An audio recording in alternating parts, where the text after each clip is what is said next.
सौम्या जी, आपने अभी कुछ टाइम पहले बात की थी कि आप स्पेशल कस्टमाइज्ड प्रोडक्ट्स बनाती हैं। तो जैसे हम्म। अगर जैसे मुझे कोई प्रोडक्ट खरीदना हो, तो जैसे मुझे हम्म। कोई स्किन प्रोडक्ट खरीदना हो, तो पहले लाइक मैं आपको बताऊंगी कि मेरा स्किन टाइप कैसा है, मुझे क्या हम्म। कुछ क्वेश्चंस के जवाब देने होंगे, और उस हिसाब से आप प्रोडक्ट बनाएंगी और उस हिसाब से प्राइस रेंज जो है वो डिसाइड करेंगी। थोड़ा बहुत देखो उस पे डिपेंड करता है। जैसे तो मैं एक अपना एक एग्जांपल से आपको बता रही हूँ। तो मेरी एक फ्रेंड थी, पहले की बात है, या अभी भी मेरे पास मुझे कुछ सोप्स बनाने हैं इनफैक्ट। तो मेरे पास एक कस्टमर ने मुझे ऑर्डर दिया कि मेरी एक 3 साल की बेटी है। तो वो जी। पहले मेडिकेटेड सोप्स यूज करते थे, बट अब उन्हें लग रहा है कि हमें ऑर्गेनिक पे आ जाना चाहिए।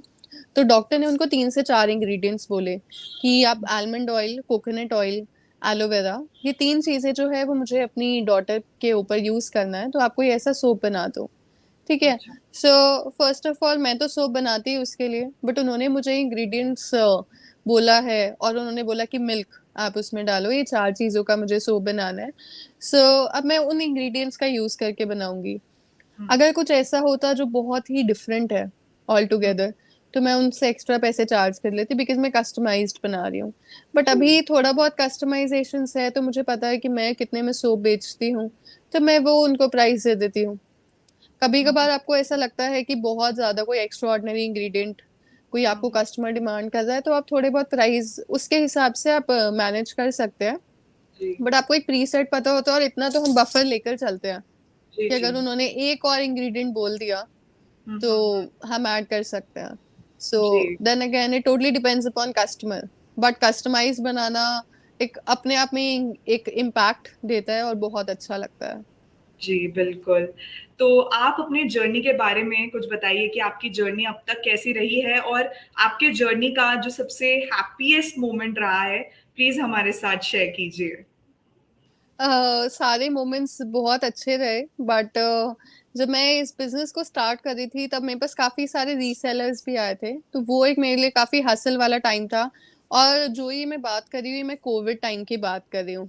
तो तब मुझे रियलाइज हुआ कि हम लोग सोचते हैं कि होममेड ब्यूटी प्रोडक्ट बिजनेस जो है या फिर इस टाइप का जो बिजनेस है, ये सिर्फ लग्जरी है, और लोग कोविड टाइम्स में या फिर अगर उस टाइम पे शायद ना यूज करें, बट एक्चुअल में भी ऐसा नहीं हुआ।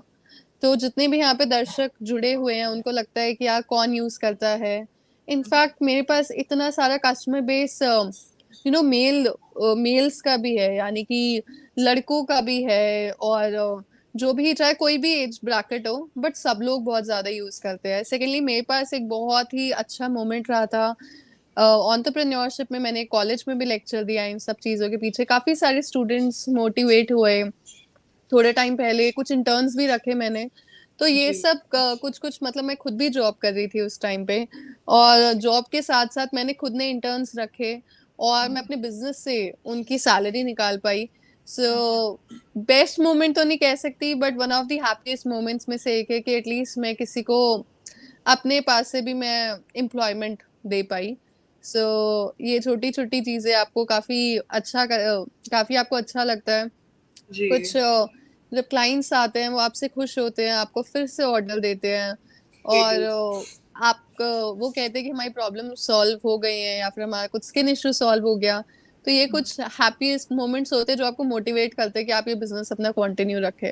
और आपने अपने हैप्पीएस्ट मोमेंट के बारे में बताया, ऐसा कोई मोमेंट जहाँ पे आपको ऐसा फ़ील हो रहा हो कि एक ऑब्स्टेकल है कि आप ये थोड़ा-सा ट्रिकी है, ये थोड़ा-सा डिफ़िकल्ट है अपने बिज़नेस में, अपने बिज़नेस की जर्नी में? देखो ये भी हमेशा हमारे साथ होता रहता है। तो जितने वो हैप्पी मोमेंट्स होते हैं, उतनी बार आपके पास वो डर वाले मोमेंट्स भी आते हैं कि यार अब क्या होगा। Because I am also very young, ऐसा नहीं है कि मैंने बहुत एक्सपीरियंस करा है। तो थोड़ा सा एक्सपीरियंस है, बट हाँ रियल लाइफ एक्सपीरियंस है। तो कभी भी किसी को डरना नहीं है। जैसे काफी सारे क्लाइंट्स आते हैं कि हमें, देखो हम ऑर्गेनिक चीजों में डील कर रहे हैं, बहुत वर्स्ट केस जो होता है वो नहीं आता है। ठीक है, क्योंकि हम बहुत ही प्रिकॉशंस के साथ बनाते हैं। तो कभी भी ऐसा नहीं है कोई कोई वर्स्ट केस सिनेरियो होगा कि ऐसा हो जाएगा या वैसा हो जाएगा या स्किन खराब हो जाएगी, बिकॉज बहुत स्ट्रॉन्ग इंग्रेडिएंट्स नहीं है। वर्स्ट केस सिनेरियो क्या होता है, किसी को इफेक्टिव नहीं लग रहा होता है। तो ये तो मार्केट में भी होता है ना, आप डिसहार्टन नहीं हो सकते हैं। कस्टमर की आप कंप्लेंट को सुन के, ग्रीवेंसेस जो भी उनके हैं, उनको सुन के शांति से आप उनको एक बेटर ऑल्टरनेटिव दे सकते हैं। ठीक है? लेकिन ऐसा नहीं है कि आपका जो प्रोडक्ट है वो 102% या 500% वो अच्छा ही अच्छा होगा और सबको सूट करेगा। जी। सबकी स्किन टाइप अलग होती है। कभी किसी कस्टमर ने आपको बोला कि मेरी स्किन नॉर्मल है, ठीक है? हुँ, और आप कोई प्रोडक्ट नॉर्मल स्किन के हिसाब से बना रहे हो और हुँ, कभी कस्टमर को खुद ही नहीं पता होता कि उसकी स्किन नॉर्मल है या ऑयली है या राइट, ड्राई है मे बी। वो राइट, उनको इफेक्टिव कैसे रहेगा? हुँ, कभी ना कभी lack of knowledge customer point of view से भी हो सकती है, या मार्केट हुँ, में भी ऐसा है, मैं कोई फेस वॉश लेने जा रही हूँ, मेरी स्किन ऑयली है बट मुझे ड्राई स्किन वाला फेस वॉश अच्छा लग रहा है या फिर वो इंग्रेडिएंट ड्राई स्किन के लिए यूज होता है, मैं ले हुँ, आई और उसके बाद मैं उसको अप्लाई करूंगी, वो मेरी स्किन पे और ज्यादा मुझे स्वेटिंग देगा और ज्यादा पिंपल्स होंगे, बिकॉज वो स्किन टाइप के लिए ही नहीं है मेरी, और मुझे नॉलेज नहीं है। तो कभी कभार ऐसे ऑब्स्टिकल्स बहुत सारे आएंगे, बट जी, डिसहार्टन नहीं होना है एंड कोर को समझना है कि ऐसा क्यों हुआ या क्या रीजन हो सकता है, तो शायद आप उस ऑब्स्टेकल से बाहर आ पाएंगे जी, एंड बिल्कुल, बी काम पीसफुली। आप किसी भी सिचुएशन को हैंडल करते हैं तो आई गेस वो ऑब्स्टेकल कभी भी बहुत बड़ा नहीं रहेगा आपके लिए। राइट। जैसे कि कोई भी प्रॉब्लम होता है तो उससे डरना नहीं चाहिए, बेसिकली हम्म। उसको एनालाइज़ करना चाहिए कि इसका हम कैसे तोड़ निकाल सकते हैं, कैसे सॉल्व कर राइट। सकते हैं, अपने फ़ायदे के लिए और दूसरों के फ़ायदे के लिए भी।